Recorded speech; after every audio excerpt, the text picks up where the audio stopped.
মৰমৰ ছাত্ৰছাত্ৰীসকল capsule coaching centre YouTube চেনেললৈ আপোনালোকক আজি পুনৰবাৰ স্বাগতম। আজি আপোনালোকৰ বাবে সপ্তম শ্ৰেণীৰ সমাজ বিজ্ঞানৰ লেসন 8ৰ উত্তৰ পূব ভাৰত নামৰ পাঠটোৰ সকলো পাঠভিত্তিক প্ৰশ্ন উত্তৰ লগতে পৰীক্ষাত আহিবলগীয়া গুৰুত্বপূৰ্ণ প্ৰশ্ন উত্তৰসমূহ অতি সহজ আৰু চুটিকে আলোচনা কৰিম। তো ছাত্ৰছাত্ৰীসকল তোমালোকে ভিডিঅটো স্কিপ নকৰাকৈ লাষ্টলৈকে চাই থাকিবা। অনুশীলনীত 1 নম্বৰত কি কৈছে উত্তৰ লিখা। ইয়াৰ ক নম্বৰ কোৱেশ্যনত কি কৈছে উত্তৰ পূব ভাৰতৰ কোনখন ৰাজ্যক আগতে নেফা বুলি জনা গৈছিল। তো ইয়াৰ উত্তৰ তোমালোকে লিখিবা উত্তৰ পূব ভাৰতৰ অৰুণাচল প্ৰদেশক আগতে নেফা বুলি জনা গৈছিল। কি তোমালোকে ইয়াৰ উত্তৰত লিখিবা অৰুণাচল প্ৰদেশক আগতে নেফা বুলি জনা গৈছিল।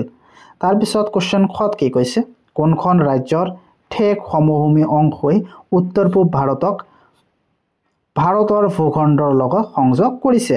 তো ইয়াৰ উত্তৰত তোমালোকে লিখিবা পশ্চিম বংগৰ ঠেক সমভূমি অংশই উত্তৰ পূব ভাৰতক ভাৰত ভূখণ্ডৰ লগত সংযোগ কৰিছে। তাৰ পিছত কোৱেশ্যন গত কি কৈছে উত্তৰ পূব ভাৰতৰ প্ৰধান নদী কেইখন আৰু কি কি। তো ইয়াৰ উত্তৰত তোমালোকে লিখিবা উত্তৰ পূব ভাৰতৰ প্ৰধান নদীসমূহ হ'ল অসমৰ ব্ৰহ্মপুত্ৰ, বৰাক, সোৱণশিৰি, মানা, জীয়াভৰালী, বুঢ়ীদিহিং, কপিলী আৰু ধনশিৰি। অৰুণাচল প্ৰদেশত লুইত, সোৱণশিৰি, চিয়াং আৰু জীয়াভৰালী। ত্ৰিপুৰাত ফেনী, গোমতি, ধলাই আৰু মুহুৰী। ত্ৰিপুৰা ফেনী, গোমতি, ধলাই আৰু মুহুৰী। মণিপুৰ বৰাক, ইম্ফল, ইৰিল। নাগালেণ্ড ঝুমকি, দয়াং, টিজু। মিজোৰাম কালাদন, টুইভাই, সোনাই, টলং আৰু লংগাই। কি কি আছে উমট্ৰু, জাকি, ডিগাৰু বুলি কোৱা হয়, উমিয়াম, বৰাপানী, সমেশ্বৰী আৰু দুধনৈ।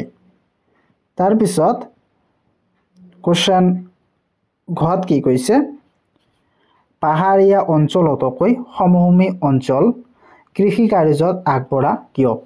সমভূমি অঞ্চলত থকা ৰাজ্যকেইখন কৃষিৰ ক্ষেত্ৰত আগবঢ়া। তুলনামূলকভাৱে পাহাৰীয়া অঞ্চলতকৈ সমভূমি অঞ্চলত কৃষি কাৰ্য কৰিবলৈ সুবিধাজনক। পাহাৰীয়া অঞ্চলবোৰলৈ উচ্চতাৰ বাবে কৃষিৰ প্ৰয়োজনীয় সা সামগ্ৰীবোৰ কঢ়িয়াই নিয়াত অসুবিধা থাকে।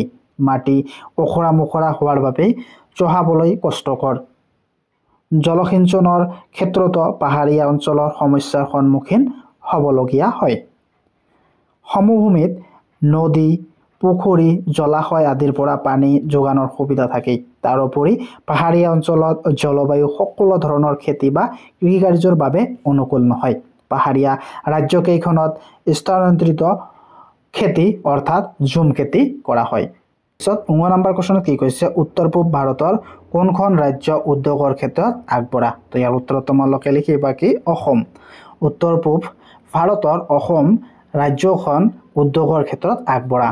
তাৰপিছত 2 নম্বৰ প্ৰশ্নত কি কৈছে পাহাৰীয়া অঞ্চলত কেনেধৰণে খেতি হয়। কি 50টামান শব্দৰ ভিতৰত লিখিব গৈছে তোমালোকক। তো ইয়াৰ উত্তৰত তোমালোকে লিখিবা পাহাৰীয়া জনগোষ্ঠীৰ লোকসকলে ঝুম খেতি পদ্ধতিৰে খেতি কৰে। প্ৰতি বছৰে পাহাৰৰ হাবি বন কাটি জুই লগাই ঝুম খেতি পথাৰ মুকলি কৰা হয়। মাটিখিনি মুকলি কৰাৰ পিছত তাত পৰম্পৰাগত সা সঁজুলিৰে মাটি চহাই কৃষিকাৰ্য কৰা হয়। পাহাৰত ঝুম পদ্ধতিৰে খেতি কৰি আলু, কচু, হালধি, কল, তিল, ধান আদি বিভিন্ন শস্য উৎপাদন কৰা হয়। 2-3 বছৰ মান এডোখৰ কৃষিভূমি ব্যৱহাৰ কৰাৰ পিছত সেই ঠাই এৰি আন ঠাইত খেতিৰ বাবে মাটি মুকলি কৰা হয়। তাৰপিছত 3 নম্বৰত দিয়া আছে খালী ঠাই পূৰ কৰা। তো ইয়াৰ ক নম্বৰত কি কৈছে উত্তৰ পূব ভাৰতৰ 7খন ৰাজ্যৰ মুঠ মাটিকালি দেশ বৰ্গ কিলোমিটাৰ। তো ইয়াৰ উত্তৰত তোমালোকে লিখিবা বা খালী ঠাইত লিখিবা 2,55,083 বৰ্গ কিলোমিটাৰ। খালী ঠাইত কি লিখিবা 2,55,083 বৰ্গ কিলোমিটাৰ। তাৰপিছত খত কি কৈছে ভাৰতৰ উত্তৰ পূব অঞ্চল দেশ উত্তৰ অক্ষাংশৰ পৰা দেশ উত্তৰ অক্ষাংশলৈ বিস্তৃত। তো তোমালোকে খালি কি লিখিবা উত্তৰ পূব ভাৰতৰ উত্তৰ পূব অঞ্চল 20 ডিগ্ৰী উত্তৰ অক্ষাংশৰ পৰা 29 পৰা 30 ডিগ্ৰী উত্তৰ অক্ষাংশলৈ বিস্তৃত। তো খালি লিখিবা এইটো আৰু এইটো।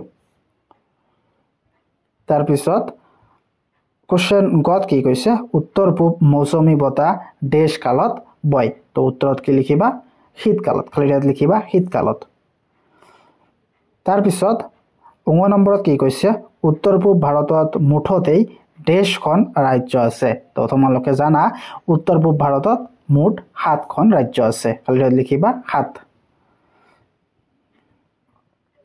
তাৰপিছত 9ত কি কৈছে দেশ উত্তৰ পূব ভাৰতৰ একেবাৰে দক্ষিণ ফালে থকা ৰাজ্য।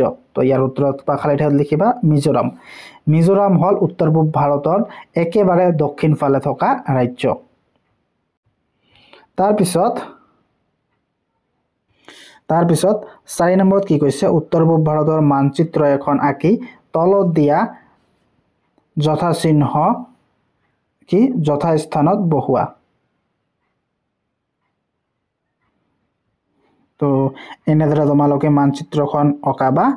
তাৰপিছত তোমালোকে উত্তৰ পূব ভাৰতৰ সীমা উত্তৰ পূব ভাৰতৰ 4 সীমা খ ব্ৰহ্মপুত্ৰ আৰু বৰাক নদী গ অসম মেঘালয় আৰু মণিপুৰৰ ৰাজধানী আৰু খ নামৰূপ সাৰ কাৰখানা। তাৰপিছত পৰ্যটন ক্ষেত্ৰ টাৱাং।